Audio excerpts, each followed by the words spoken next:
around. I'm certainly willing to hear anything you have to say, sir. You can stand. Okay, I just want to, I would like to address the people the parents of the person who I left the strikes, who I hurt, the person that I killed. I would like to speak to his parents to give them an understanding of my mind and why I did what I did, because I think that's important to them, because they have a lot of emotion in me. They have a lot of emotion and concept about me that I would like to free them from, because I know it's painful to lose somebody that was special to you, like a child or something. So I would like to address them.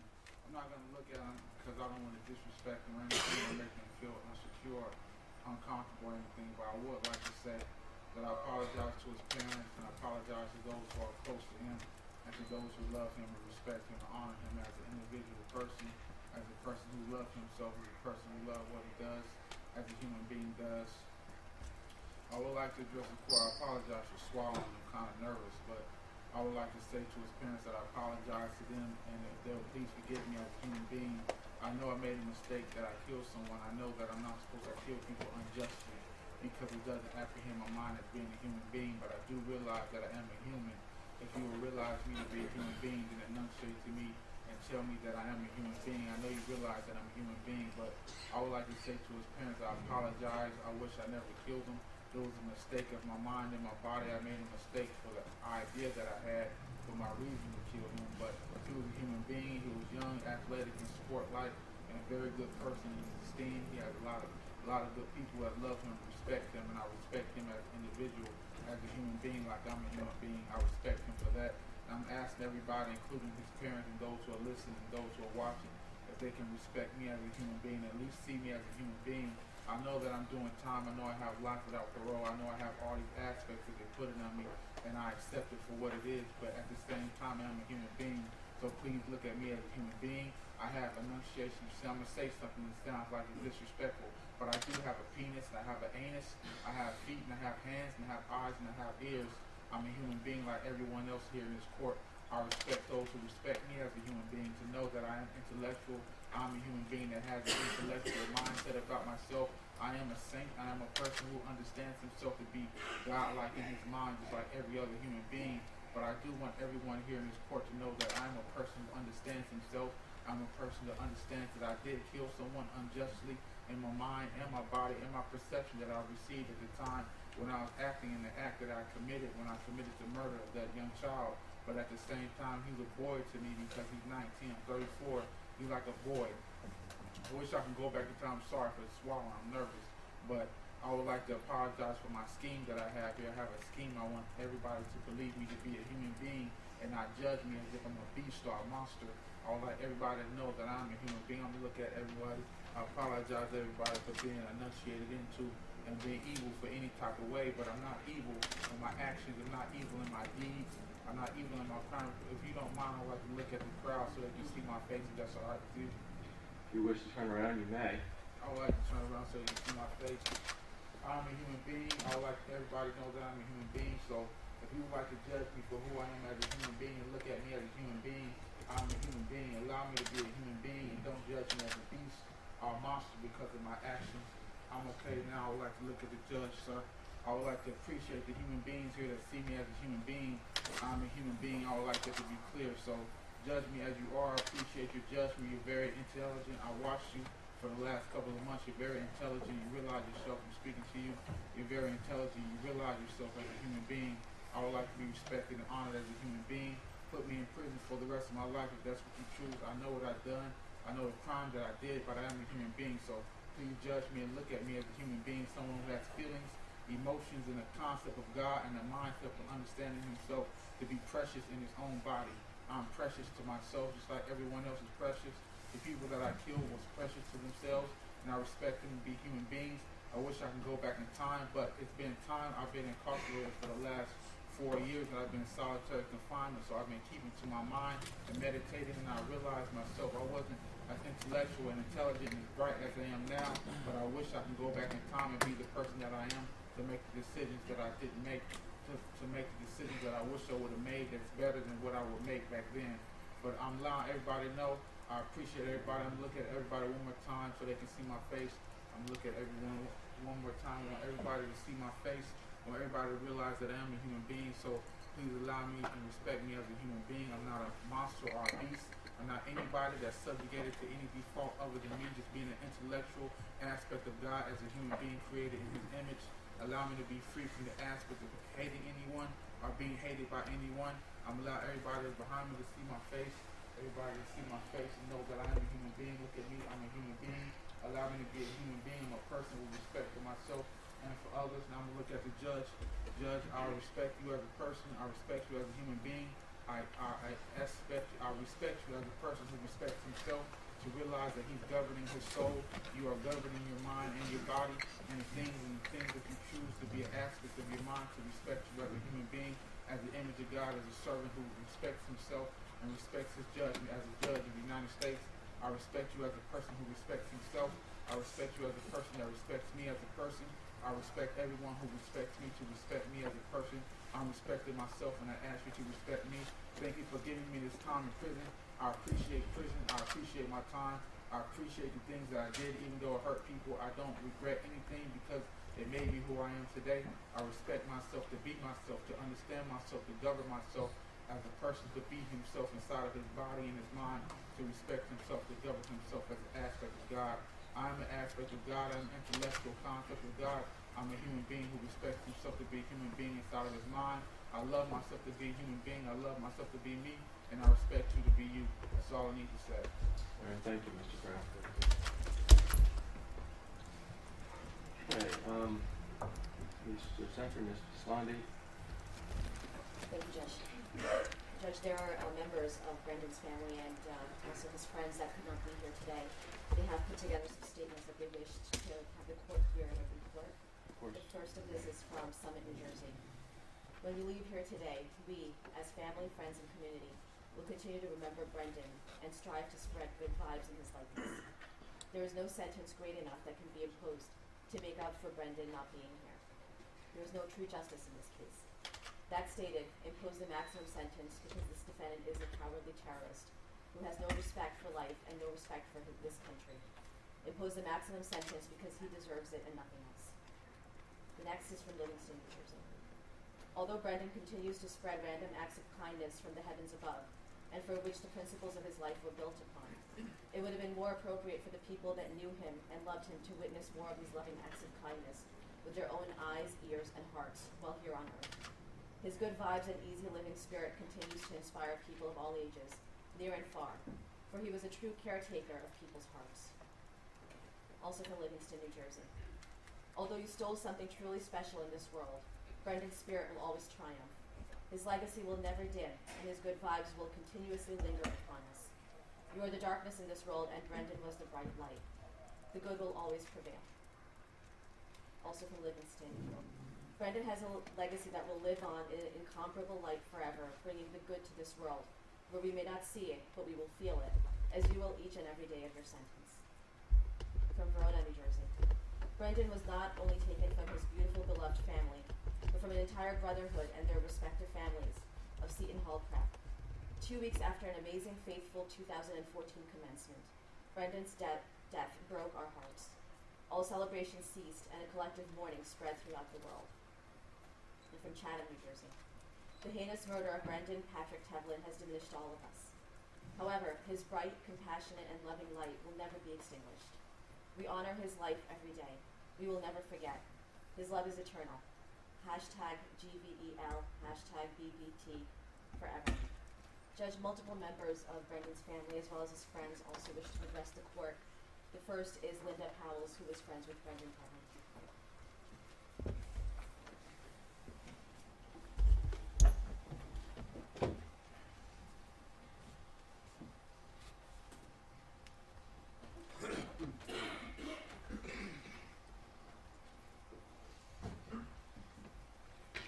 For the record, may I have your name? My name is Linda Powells. Your Honor, I'm speaking on behalf of myself and my 3 kids who have known the Tevlins since our boys were in preschool together. May I start by saying that Brendan Tevlin was 1 in a million. He was kind, loving, happy, sincere, loyal, caring, hardworking, humble, and mostly loved by so many. He had a rare instinctive gift of making everyone feel loved, special, appreciated, and just feel important. Brendan was the embodiment of what was good and right in this world. Brendan's death has affected his family and friends in so many ways, physically, mentally, and emotionally. Why should any parents have to feel this way? His sister, his brothers, grandparents, aunts, uncles, cousins, his friends. Why is what I often ask myself. The Tevlin and McNulty family had to endure the worst summer of their lives in June 2014, then the worst fall, winter, spring, every first that came up without Brendan. Why? Why is the question we all often ask ourselves. Why would someone do this senseless, disgusting act? Brendan did not have an enemy in the world, but for no reason at all, he was killed senselessly by this man who I cannot even say his name or look at because it makes me sick.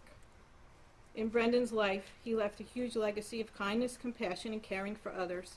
He is loved by his family and friends. No one in this world can take away from the legacy Brendan left behind.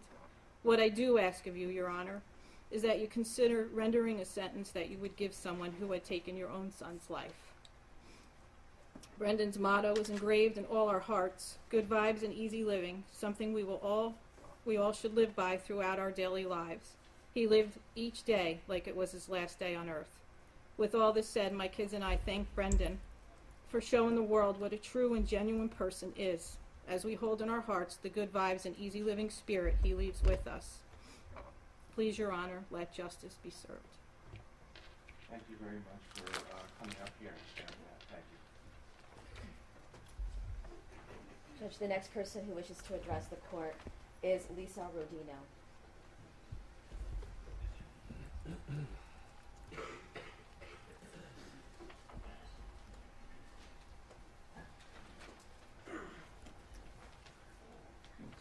Just for the record, your full name, please. Lisa Rodino. Thank you for the opportunity to speak this morning. There are no words that adequately express the impact that the loss of Brendan has had on his family, friends, loved ones, and community. Brendan's death was a tsunami tearing through our lives. The initial tidal wave of grief was so destructive and unimaginable, and there has been no solace to be found in the aftermath. We lost an exemplary young man. That loss resonates on a daily basis. Brendan touched so many lives in his short 19 years. He was kind and he was generous. He was the kind of role model that parents want their child to be, but few ever become. I cannot tell you what the impact of losing Brendan will be or has been, because it is ongoing and it is a continuous part of our new lives without him. I can tell you that I watch his family rise with bravery every day. I can tell you that they somehow muster the strength to keep going in his absence. I can tell you that we speak of Brendan every day, of who he was and who we believe he would have become.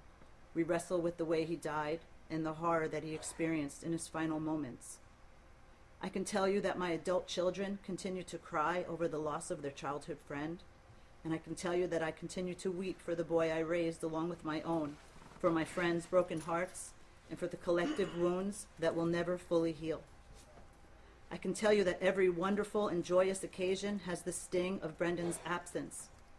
I can tell you that the world has been forever altered in ways we will never know, because Brendan is gone, along with everything he was bound to accomplish. I asked my son Luke if he had anything to add, and this is what he said. For some reason, this whole thing reminds me of the Martin Luther King quote, "Darkness cannot drive out darkness, only light can do that. Hate cannot drive out hate, only love can do that." Even in the darkest of times, Brendan's life has inspired nothing but good vibes, easy living, and love. No act of terror can take that away. The loss of Brendan will be felt for an eternity and carried in the hearts of every single soul that ever knew him, knew of him, or will surely learn about him. Thank you. Thank you very much. Judge Brendan's uncle, Doug McNulty, wishes to address the court.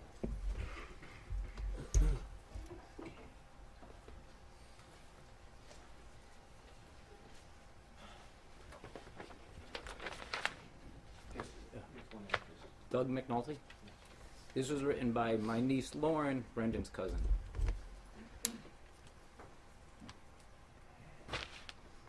Armor vincit omnia. When I look around this courtroom, that famous Latin phrase comes to mind. It means love conquers all. Today justice is being served, and I'm amazed by the strength that my family has to endure, this pain just to be here, because it's important to share who Brendan was and tell his story.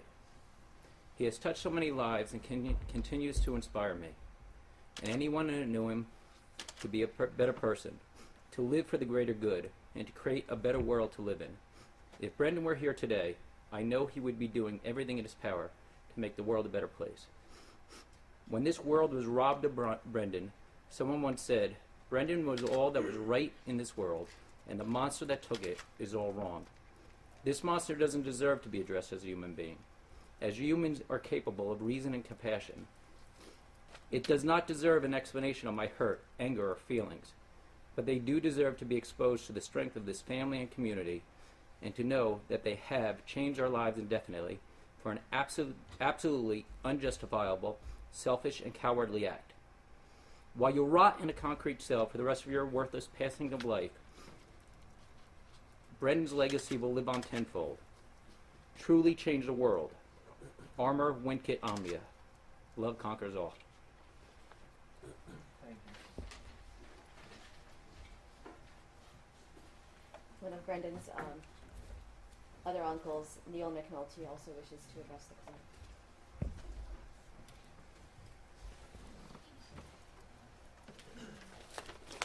Neil McNulty. He took up from us a friend, a cousin, a nephew, a grandchild, and more importantly, a brother and a son who we all know would have gone on to accomplish great things in life. Brendan loved life and lived selflessly to help others. Brendan is the complete antithesis of him.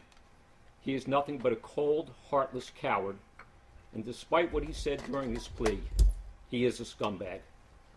Brendan showed us his love for others and expressed that daily in the way he lived his life. There are countless examples of this. He lived a life of hate, and for that, I hope he rots in hell. He will only be remembered for the worthless life he lived. Brendan will forever be remembered for all the good he brought into this world over a short time on this earth. And he continues to bring into this world through the people who continue to live their lives in his memory and through the examples that he set for all of us. Good will conquer evil. Love will conquer hate. Good vibes will conquer sorrow. I hope he gets what he deserves as he lives the rest of his wasted life behind bars. God bless you, Brendan, and continue to watch over us. We miss you dearly.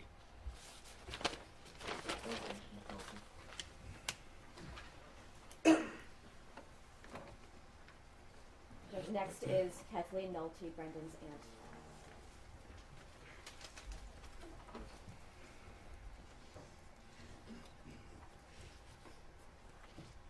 I'm Kathleen Tevlin Nolte. I'm proud to be the sister of Michael Tevlin, the sister-in-law and forever friend of Allison McNulty Tevlin, and most especially the aunt of Brendan Tevlin. Our family now thinks of life in two ways: life with Brendan and life after the defendant's senseless act of cruelty took Brendan from us. I cannot deny that the defendant took so much from us. He stole the innocence from Brendan's siblings, cousins, and friends. He robbed his grandparents of contentment and peace.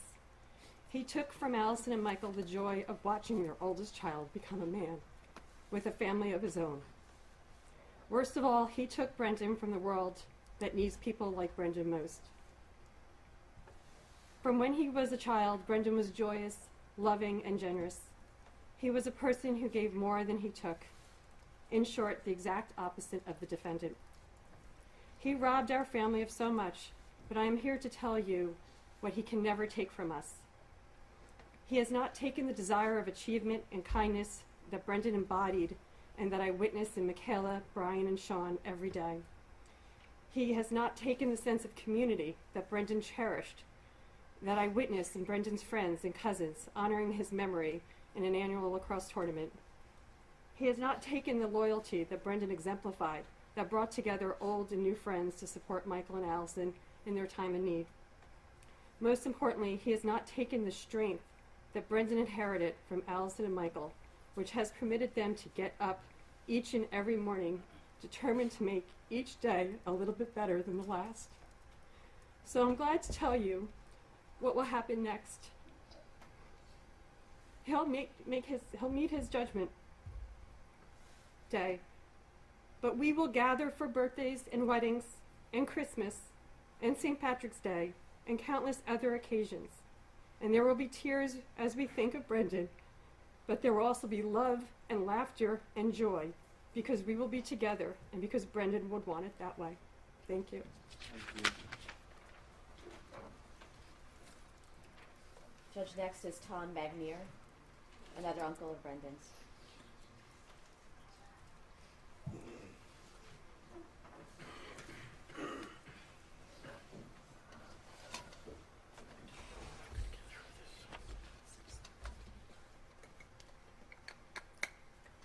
Tom Magnier. I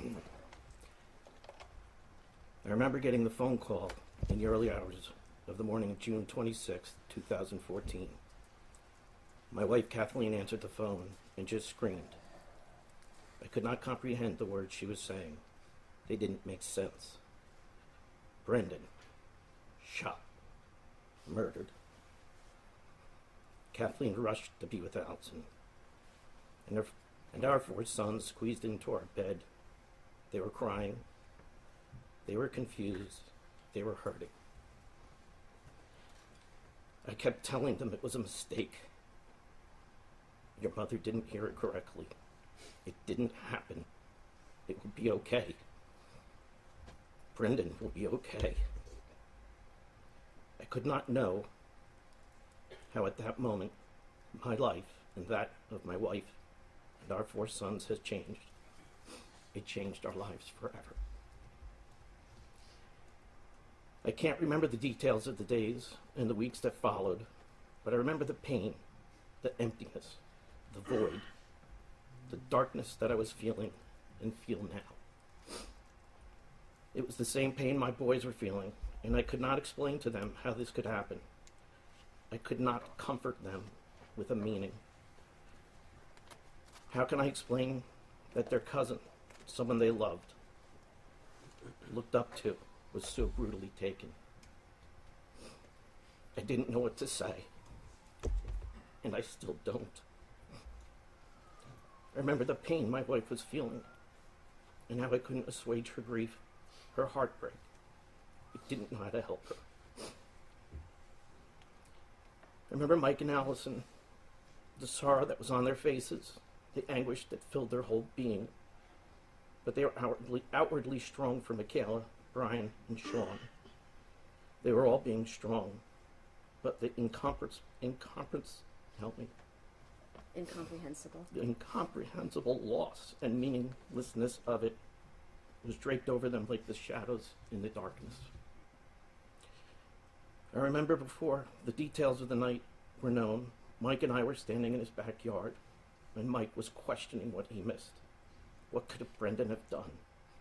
The ruthlessness of what happened had made him question himself, to question Brendan. Those thoughts were tearing at his heart and only added to his grief. I didn't know what to say. I couldn't find words that would help alleviate his pain. I remember talking to Allison with tears in my eyes. I was scared to say Brendan's name. I said to her, I stopped praying for Brendan, but now I pray to him. I pray that he sends his good vibes to all of them and fills them with his love.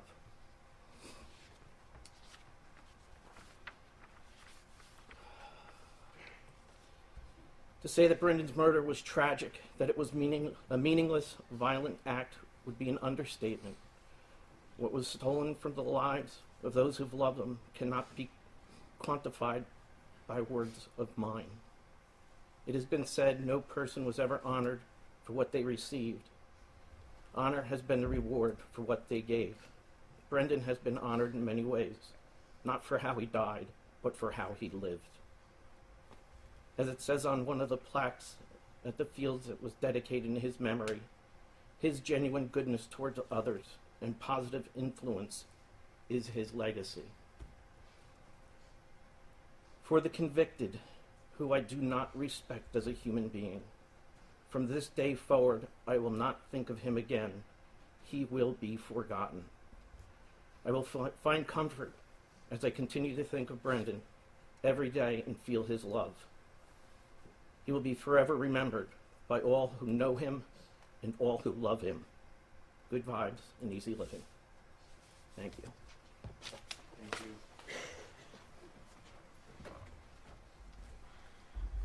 Michael Gallo, Brendan's friend, wishes to speak.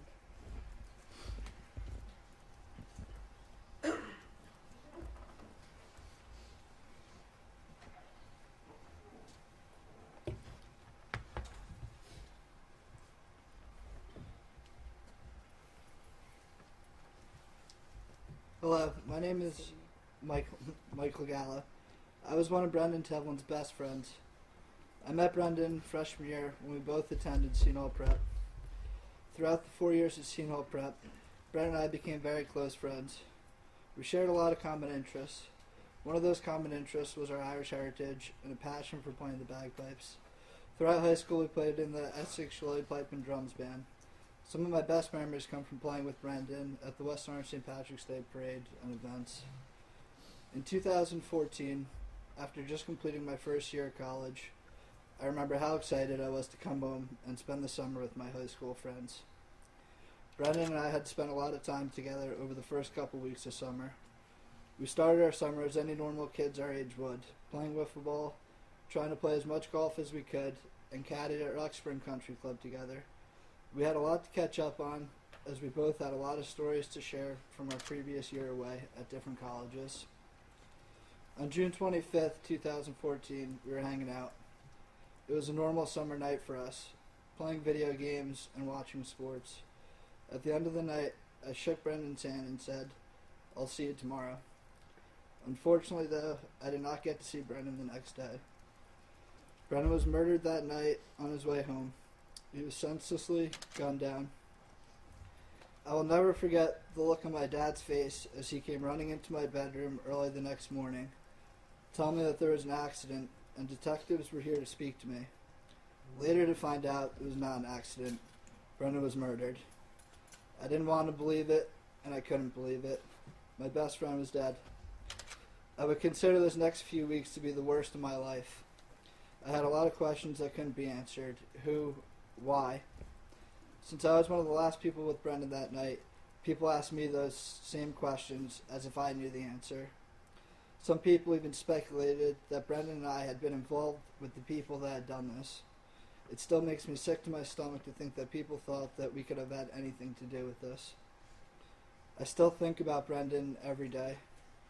Brendan and I had planned of having a lifelong friendship. We had plans of growing old together and sharing milestones, such as celebrating our 21st birthdays, graduating college, throwing each other bachelor parties. It's still hard for me to accept that we will never have any of these things. However, at the same time, I cherish and am very thankful for all the awesome memories that I had with Brendan. I know that day in and day out I have an angel, my friend Brendan, watching over me. Nothing will ever make up for the loss we have all experienced, but I have faith that justice will be served. Thank you for allowing me to address the court. Thank you, Mr. Cannon. Judge next is Brendan's grandfather, Tom Tevlin Sr.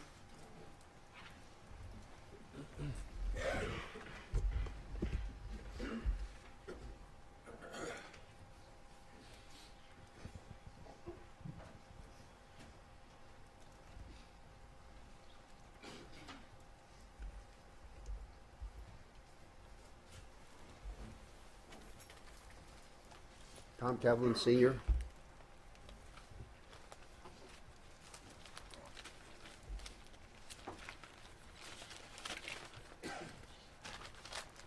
Good morning, Your Honor. Good morning.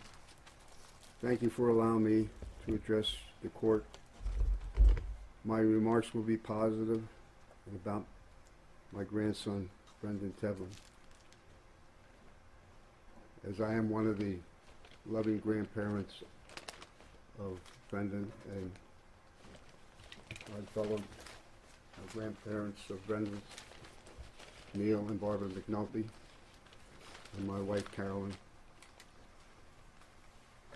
I'm just going to move off script for a minute just to comment on what I heard this morning, the defendant say with empty apologies, and that he doesn't regret what happened. That says it all. Most of us know about the recent history of Brendan's murderer, but Brendan's history may be unknown to many of the public. Brendan showed us from an early age that he was destined to be a special person. We all marveled at Brendan's ability to speak, communicate, and understand adults. From his early years in Livingston elementary schools, he excelled in schoolwork and showed athletic ability in lacrosse and baseball.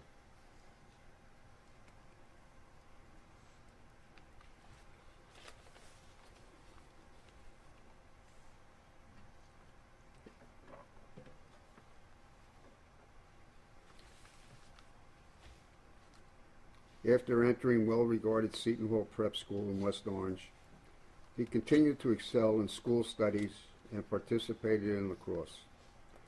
While in elementary school, Brendan joined the Friendly Sons of Shillelagh Pipe Band of West Orange, where his father, Mike, and Mike's three brothers had been members for many years.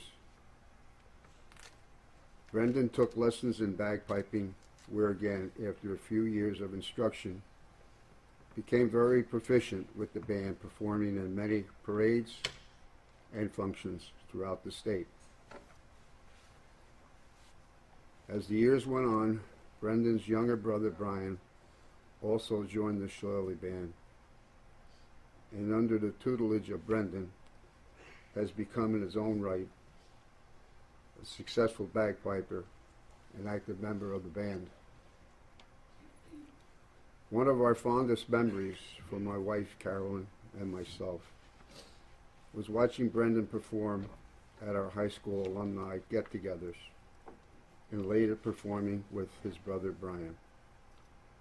Many of my classmates proclaimed the highlight of the get-togethers was hearing Brendan perform. Brendan would lead the prep football team onto the field for many of their games to the delight of team members and fans. He would perform at school functions and other athletic events and still maintaining excellence in his studies. Who can forget Hurricane Sandy? Brendan didn't. Hearing the plight of residents in shore towns due to flooding and wind damage, he organized a number of his classmates to perform services in shore towns to those residents in need, always thinking of other people.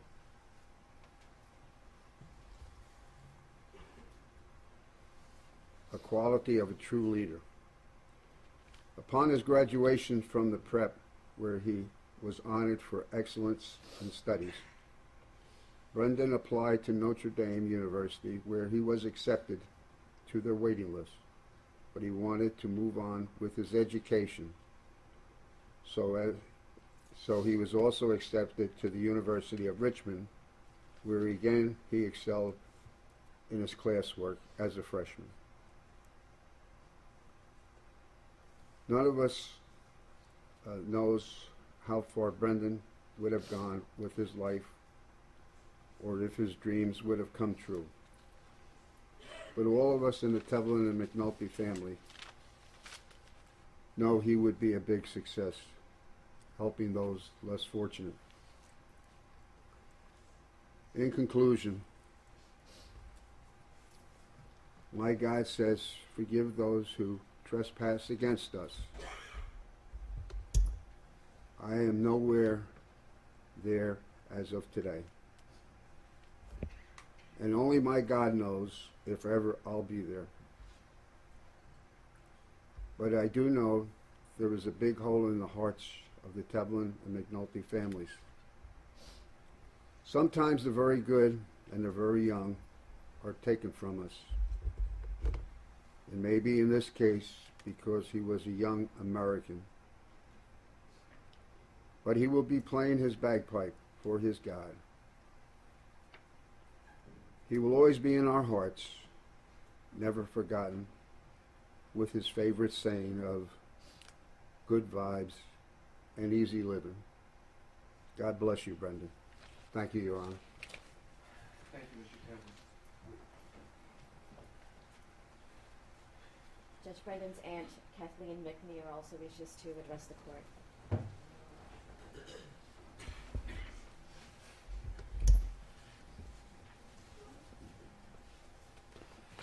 Good morning, Your Honor. Thank you for giving me this opportunity. Of course.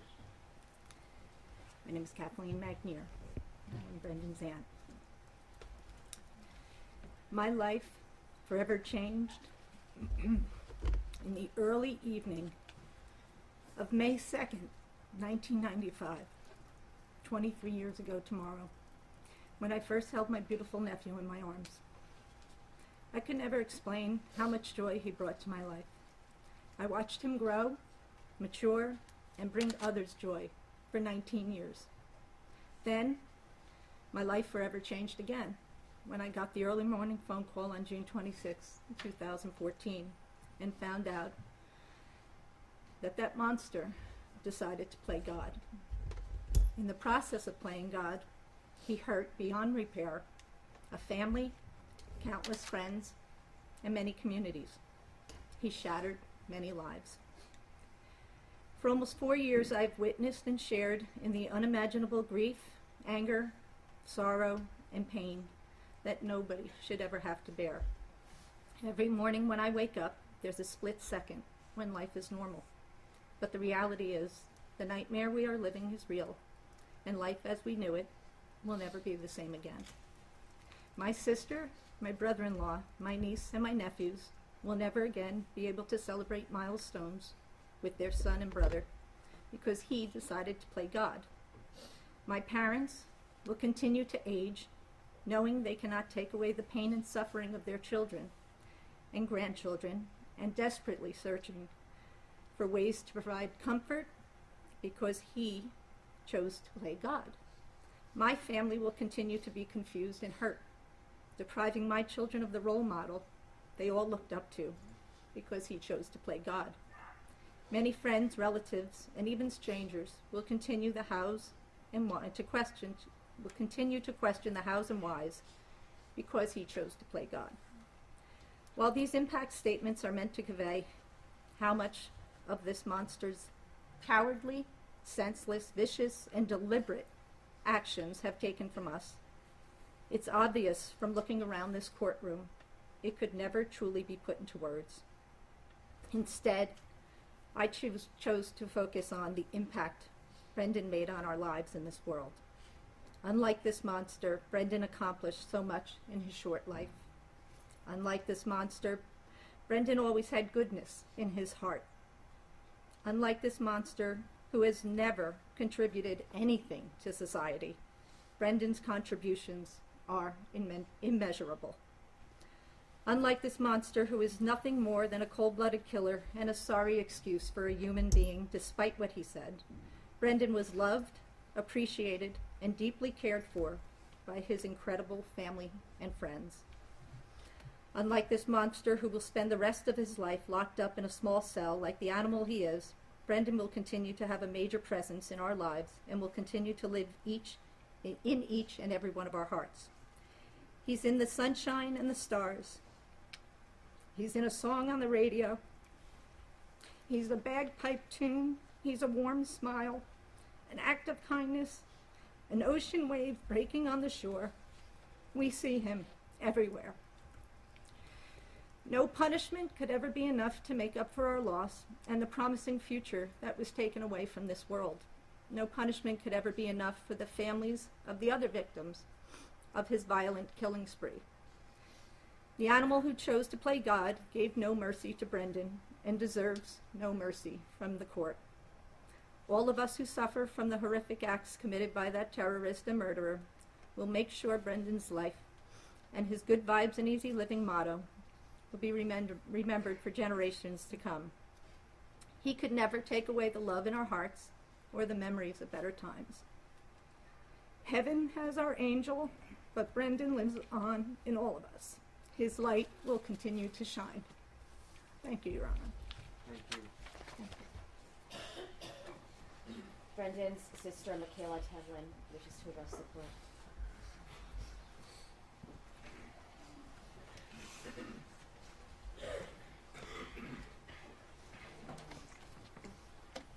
Michaela Tevlin.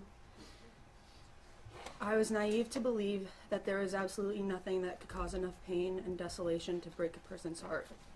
That was prior to June 26, 2014, around 4:30 a.m. when 3 detectives stood at our front door to tell us that my older brother was murdered. It was in that moment I thought my chest was caving in on itself. It was nearly impossible to catch my breath.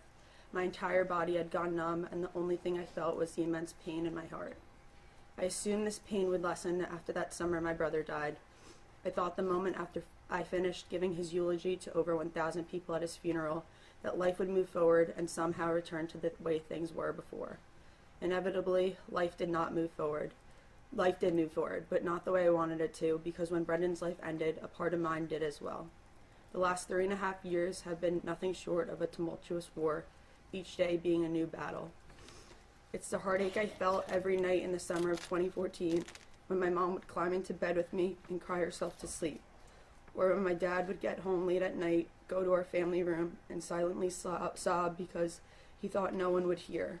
It's the emptiness I felt when I looked out into the audience for my older brother as I received my diploma at my high school graduation, knowing all too well that he would not be there.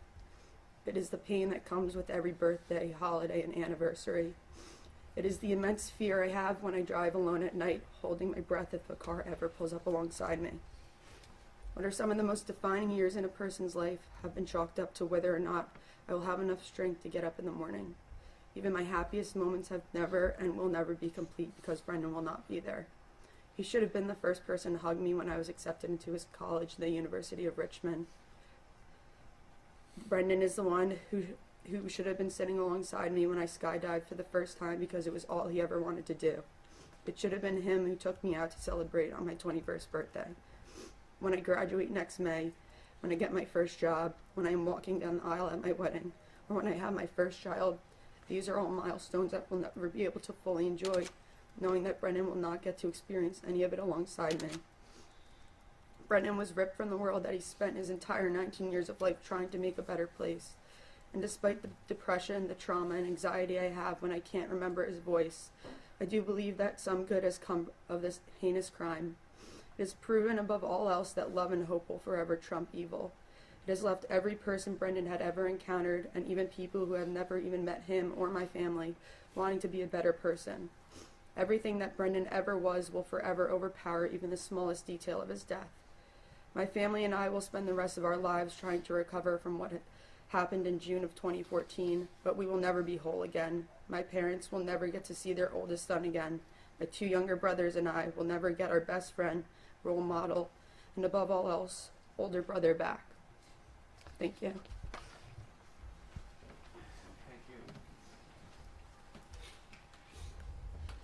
Brendan's mother, Allison Tevlin, wishes to address the court.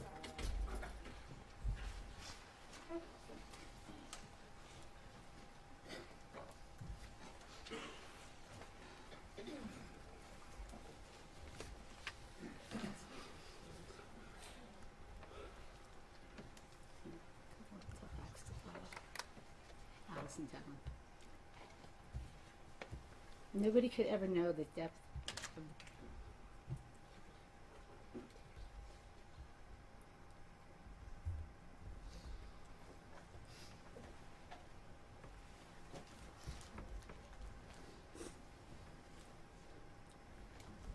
of the pain that one goes through when they lose a child. It's something no parent should ever have to endure. It's something you never get over. It's the first thing you think about when you wake up.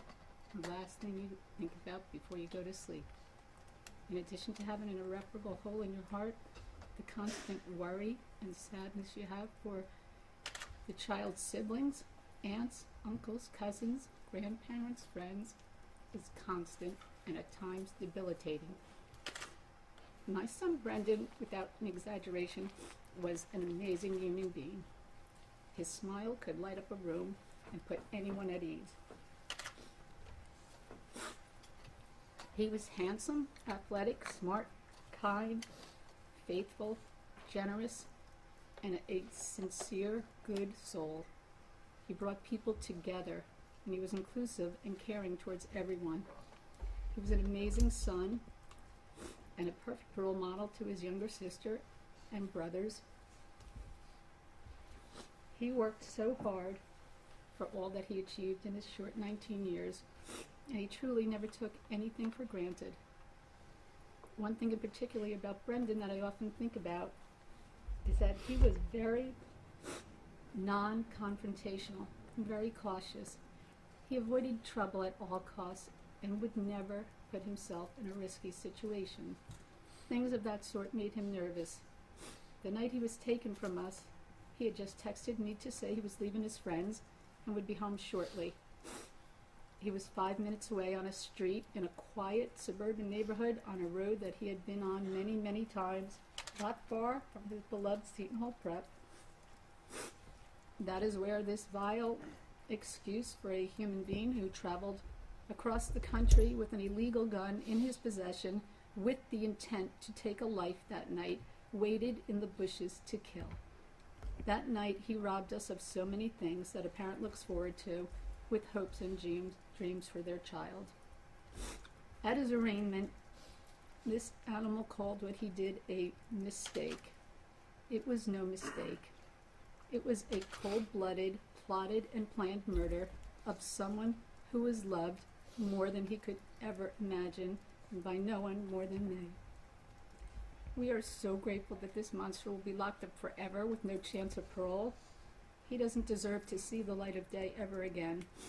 In fact, I don't believe he deserves to have any type of human interaction for the rest of his life because of the many lives he has ruined with his mistake.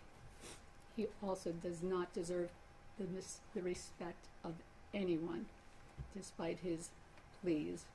While it will never bring Brendan back, no injustice has been served, will end this portion of our nightmare, enable some of us to sleep better at night. Going forward, we will not allow ourselves to think about him and the evil that he has brought to so many lives, but instead we choose to carry on our beautiful son's legacy of kindness and compassion and hope to continue to spread his good vibes and easy living. Thank you.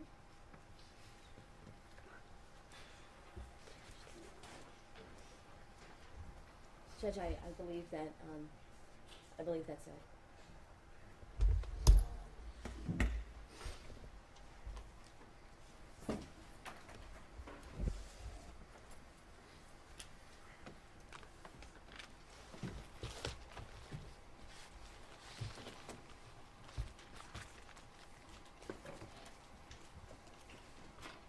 Your Honor, as is always the case in homicide cases, crimes of violence, the scars are permanent, the pain is everlasting and present.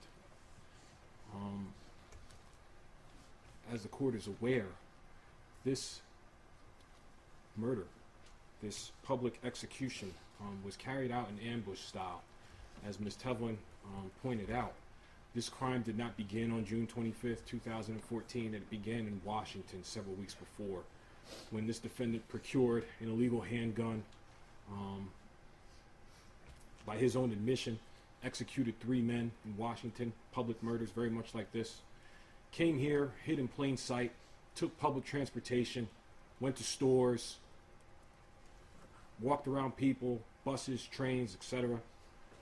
On the night of this murder, the defendant sat in a Dunkin' Donuts by himself, had coffee, focused on doing this murder, focused on committing this murder, which he had planned in advance by his own admission.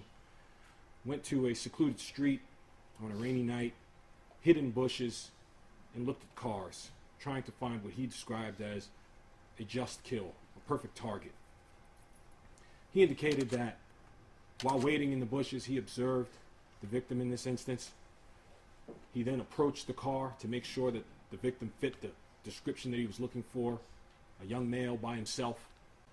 And by his own account, shortly before the gunfire started, he approached Mr. Tevlin, and Mr. Tevlin responded to him and asked, "What are you doing?" And then, without warning, without hesitation, this defendant proceeded to shoot Mr. Tevlin numerous times. By the defendant's own admission, Mr. Tevlin tried to exit the vehicle, trying to fight for his life, trying to flee. This defendant came around the side of the vehicle and executed Mr. Tevlin. He showed no mercy. 16 gunshot wounds reveal that.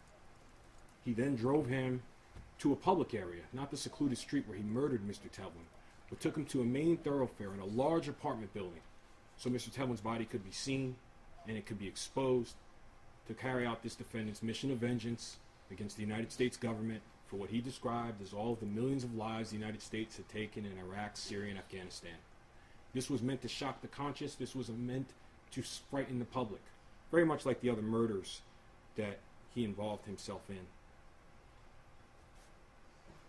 It is telling that here on this day of reckoning, this sentencing day, this defendant sits here shrouded in all of the protections given to him by the Constitution, a lawyer meant to protect him, and he sits here and asks for mercy and forgiveness, principles that we all would expect as Americans, principles that as Americans we give freely. So even now, he seeks to immerse himself in these protections that he denied Mr. Tevlin because Mr. Tevlin was an American and because he wanted to send a message. So notwithstanding this defendant's position of renouncing his purpose was clear.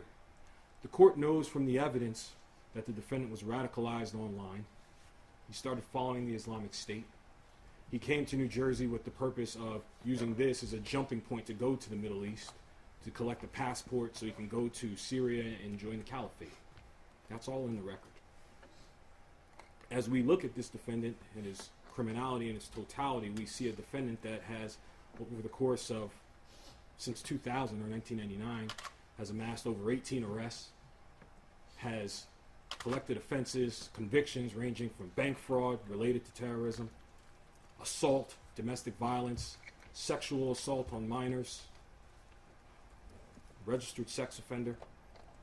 And even though he had gone through the court system in state and federal, that did not deter him from engaging in higher levels of criminality. He amassed a conviction here for robbery, and then his criminality burgeoned to the point where he started targeting other people. Premeditated violence. So that is who this defendant is.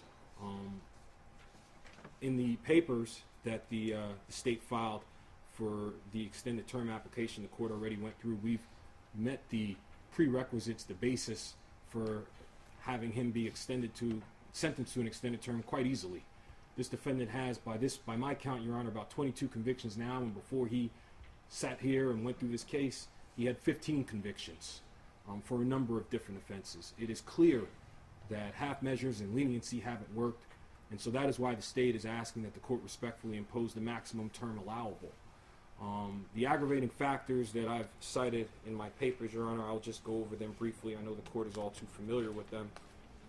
But factor number one, which the state has asked the court to consider, the nature and the circumstances of the offense and the role the actor played therein, including whether or not the act was committed in an especially heinous, cruel, or depraved manner.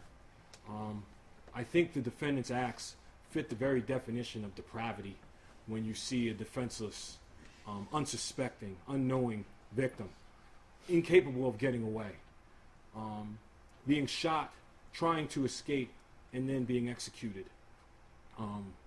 Under State v. Roth, the case that I cited, the court has found that in violent acts where depravity is clear, the court can give factor number one. I'm not asking that the court give it a great deal of weight, but I ask that the court consider it because the facts allow for it.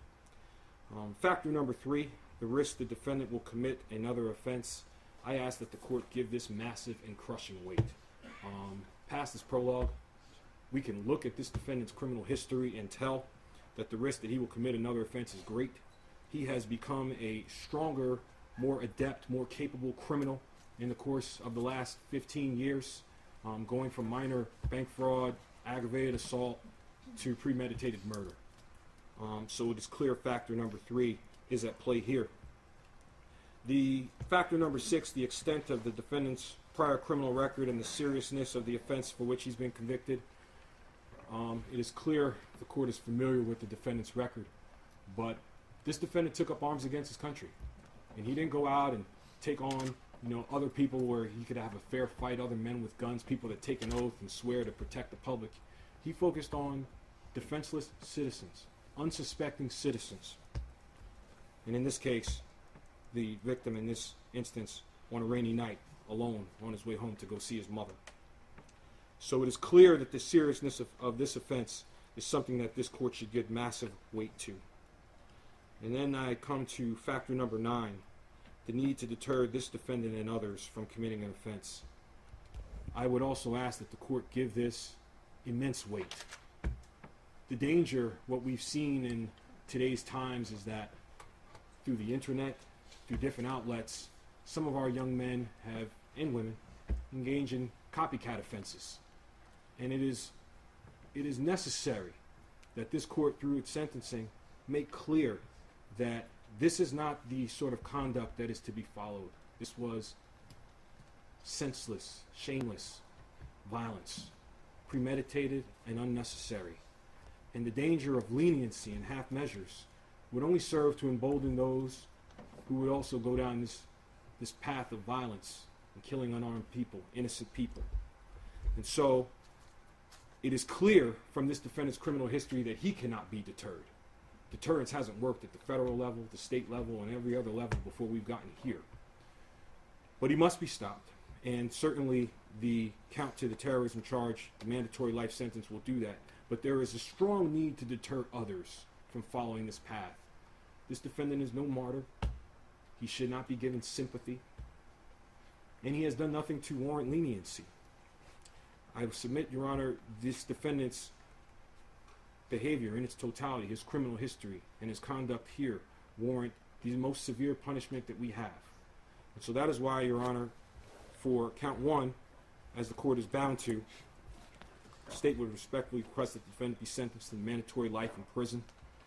For count 3, the state would ask, and that's the murder charge, Your Honor, that the defendant be sentenced to a life term.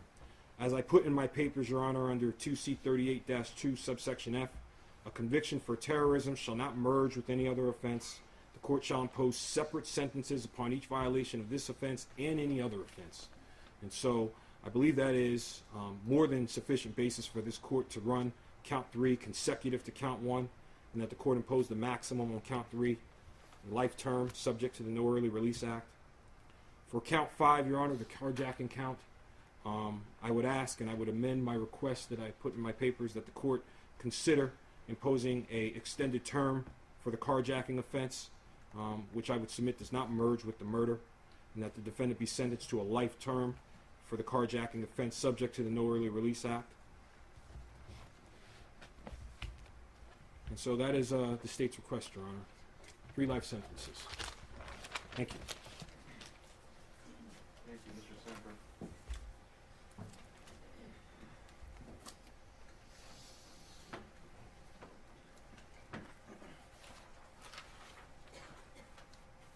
Mr. Brown, I am obviously very familiar with your case because from the outset I've been involved.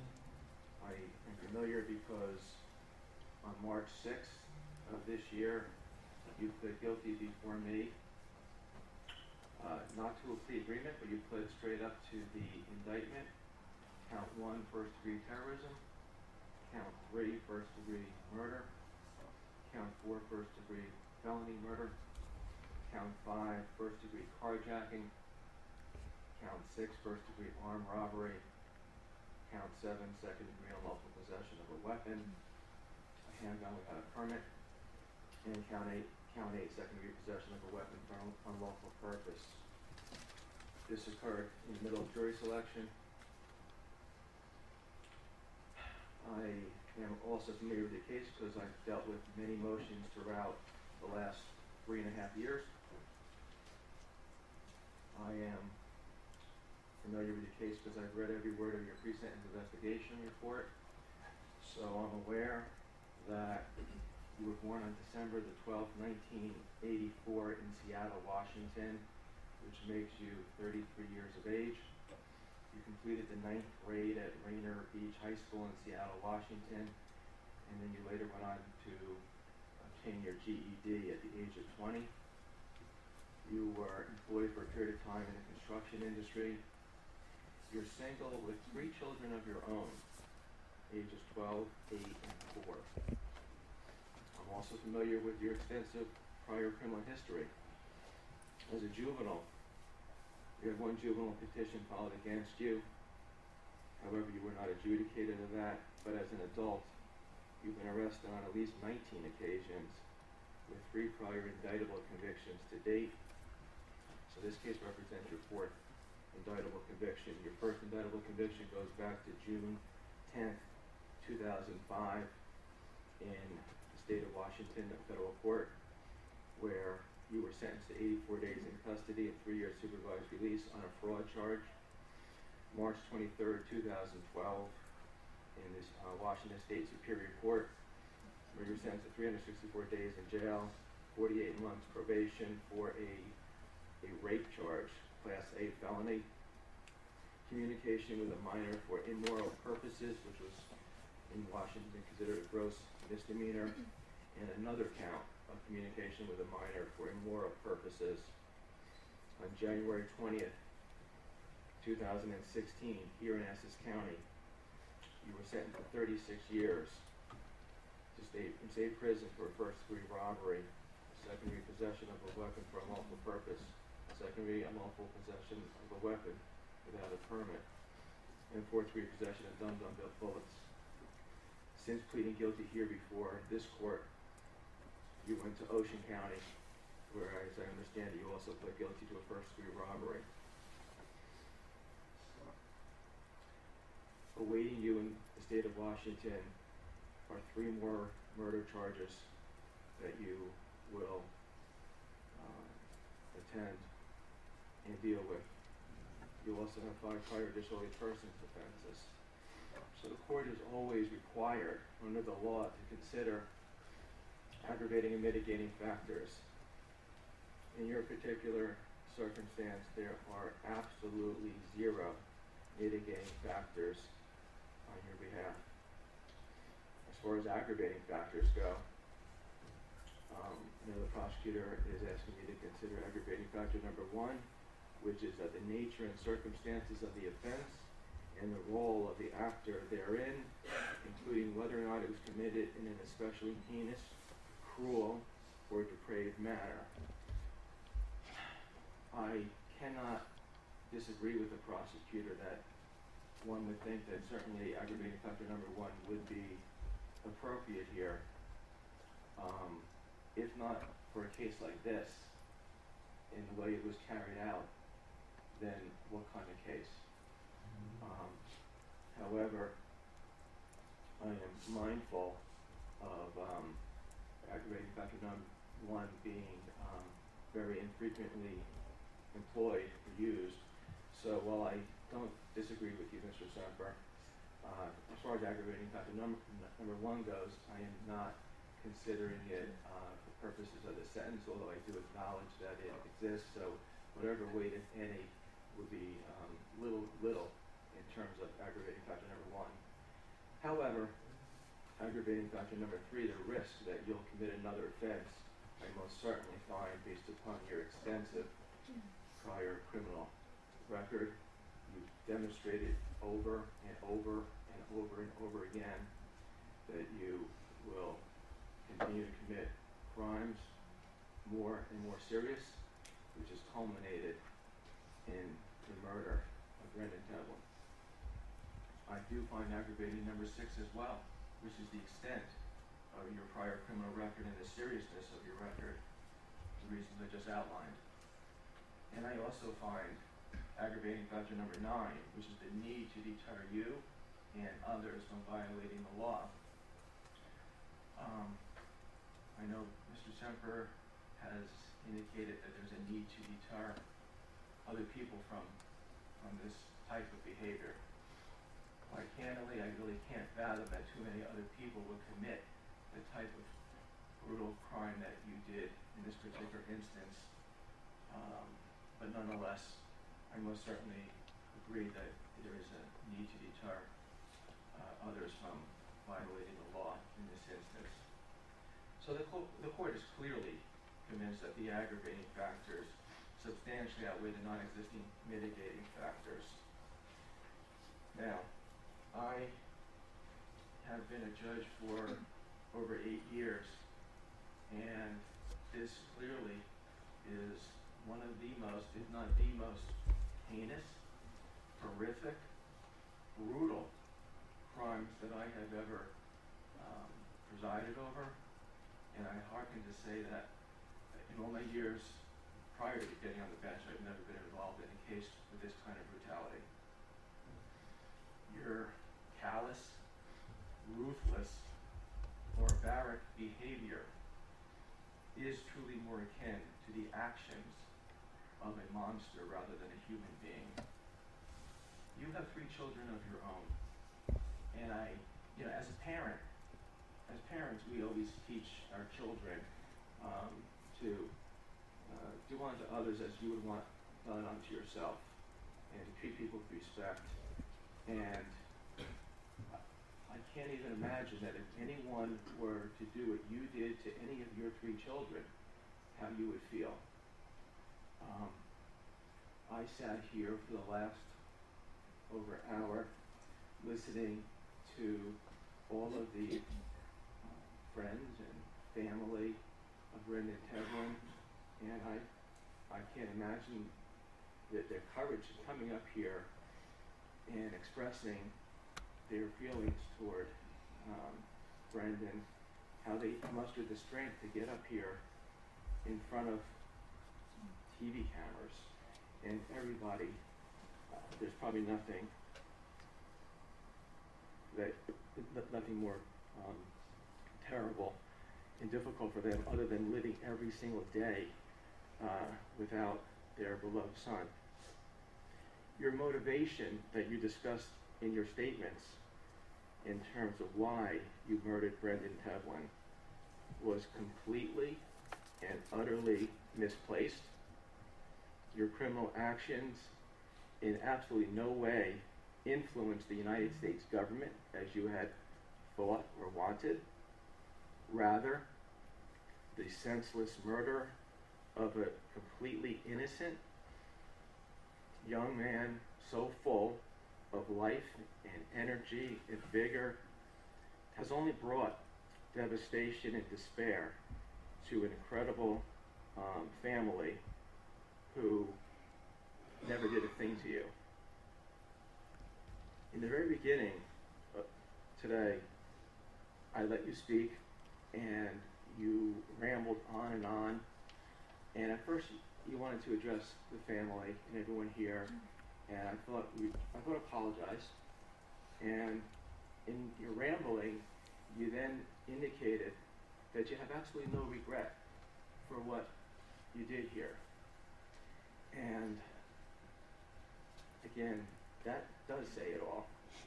There is nothing that I can do to ease the pain of the Tevlin family. Nothing will bring back Brendan to them. Nothing will deter you from committing any new crime other than the fact that in just a moment I'm going to mete out a sentence that will protect the West Orange community, Essex County, the state of New Jersey, as well as the country from you, such that you will spend the rest of your life behind bars with absolutely no chance of ever getting paroled. And I hope that every single day you think about what you did, but regardless, you will no longer be a danger to anyone else in this country. Therefore, on count 1 of indictment 15-7-1541, which charges first-degree terrorism in violation of New Jersey statutes annotated 2C:38-283, you are hereby committed to the custody of the Commissioner, Department of Corrections, for a term of life imprisonment, during which you shall not be eligible for parole ever, pursuant to the September 11, 2001 Anti-Terrorism Act, contained in 2C:38-2B2. This sentence on count 1 shall run consecutive to your sentence under indictment 15-1-0001 by Judge Petroli for the July 10, 2014 first-degree murder, where you were convicted and sentenced to 36 years. Now, the court is required, whenever imposing a consecutive sentence, to consider the Supreme Court case of State v. Yarborough, which sets forth guidelines to determine if it's appropriate for a consecutive or concurrent sentence. And I'm well aware that a sentence of life imprisonment is a sentence of life imprisonment. But I do think it's important that we consider that there are no free crimes in a system for which punishment shall fit the crime. And in this case, you murdered Brendan on June 25th, 2014. You committed that other robbery on July 10th, 2014, approximately 2 weeks later. And clearly the objectives of those two crimes are separate and distinct. They're separate acts of violence, separate victims, and this court is thoroughly convinced that it's appropriate to sentence consecutively for that other unrelated crime. There is a mandatory state neighborhood services fund assessment of $75 and a voluntary compensation board assessment of $100. On count 3 of indictment 15-7-1541, which charges first-degree murder in violation of New Jersey statutes annotated 2C:11-3A1, you're hereby committed to the custody of the Commissioner, Department of Corrections, for a term of life imprisonment, 85% of which shall be served without parole pursuant to NERA, and 35 years without parole pursuant to New Jersey statutes annotated 2C:43-7A6, which is the persistent offender extended term statute. Your sentence on count 3 is to run concurrent with the sentence I just imposed on count 1, but consecutive to indictment 15-1-0001. There's another mandatory safe neighborhood services fund assessment of $75 and a violent crimes compensation board assessment of $100. On count 4 of this indictment, which charges first-degree felony murder in violation of New Jersey statutes annotated 2C:11-383, you're hereby committed to the custody of the Commissioner, Department of Corrections, for a term of life imprisonment, 85% of which shall be served without parole pursuant to NERA. This sentence on count 4 shall run concurrent to the sentences imposed on counts 1 and 3 of this indictment, but consecutive to indictment 15-1-0001. There's another safe neighborhood services fund assessment of $75 and a violent crimes compensation board assessment of $100. On count 5 of this indictment, which charges first-degree carjacking in violation of New Jersey statutes annotated 2C:15-281, you're hereby committed to the custody of the Commissioner, Department of Corrections, for a term of 30 years, of which 85% shall be served without parole pursuant to NERA. This sentence on count 5 shall run concurrent to the sentences imposed on counts 1, 3, and 4 of this indictment, but consecutive to indictment 15-1-0001. There's another mandatory safe neighborhood services fund assessment of $75 and a violent crimes compensation board assessment of $100. On count 6 of this indictment, which charges first-degree armed robbery in violation of New Jersey statutes annotated 2C:15-1A1, you're hereby committed to the custody of the Commissioner, Department of Corrections, for a term of 20 years, 85% of which shall be served without parole pursuant to NERA. The sentence on count 6 shall run concurrent to the sentences imposed on counts 1, 3, 4, and 5, and consecutive to indictment 15-1-0001. There's another mandatory safe neighborhood services fund assessment of $75 and a violent crimes compensation board assessment of $100. On count 7 of this indictment, which charges second-degree unlawful possession of a weapon in violation of New Jersey statutes annotated 2C:39-5B. You're hereby committed to the custody of the Department of Corrections for a term of 10 years with 5 years of parole and eligibility pursuant to the Graves Act. The sentence on count 7 shall run concurrent to the sentences imposed on counts 1, 3, 5, and 6, and consecutive to indictment 15-1-0001. There's another mandatory safe neighborhood services fund assessment of $75 and a violent crimes compensation board assessment of $50. On count 8 of the indictment was charged with second-degree possession of a weapon for unlawful purpose. This particular count would merge with count 3 of this indictment and therefore is dismissed. There is a law enforcement officer training assessment of $30 to be imposed as well. Now, you are entitled to jail credit for the time you spent in custody, which is from July 18th, 2014 to January 19th, 2016 for 551 days, and you're entitled to gap time credit of 833 days from January 20th, 2016 to May 1st, 2018, which will have no bearing whatsoever on your ultimate sentence, that you will be remaining in prison for the rest of your life with no chance of parole. Likewise, under normal circumstances, NERA requires, upon your release from prison, a 5-year supervised release period, which in this case would be irrelevant since you will not be ever paroled from prison. So that's irrelevant. I do have to advise you, however, that you have 45 days from today's date to appeal your conviction and sentence if you so choose. If you cannot afford an attorney, the public defender's office would represent you. If you don't file your appeal within the first 45 days, you might have another 30 days to file your appeal if you can show good cause why you didn't file your appeal within the first 45 days. Furthermore, you have 5 years from today's date to file any kind of petition for post-conviction relief if you so choose. If you don't file that petition within the first 5 years, you're going to lose the right to file such a petition. You understand all that? As the appeals rights form, may I ask you? Yes, Judge. Yes. There's something I do wish to put on the record. I didn't argue it, obviously, at sentencing in the way it is imposed. It probably doesn't matter. But I would take the position that count 4, felony murder, should merge into count 3 and should be dismissed. Mr. Senator, do you take a position on that? No objection. I'm sorry, you said no objection? No objection. All right, then no objection, and for what it's worth, I'll merge count 4 into count 3, the felony murder into the murder. There are no matters for dismissal, correct? That's correct, Your Honor. All right. Good luck to the entire Tevlin family, community, and we'll officially adjourn.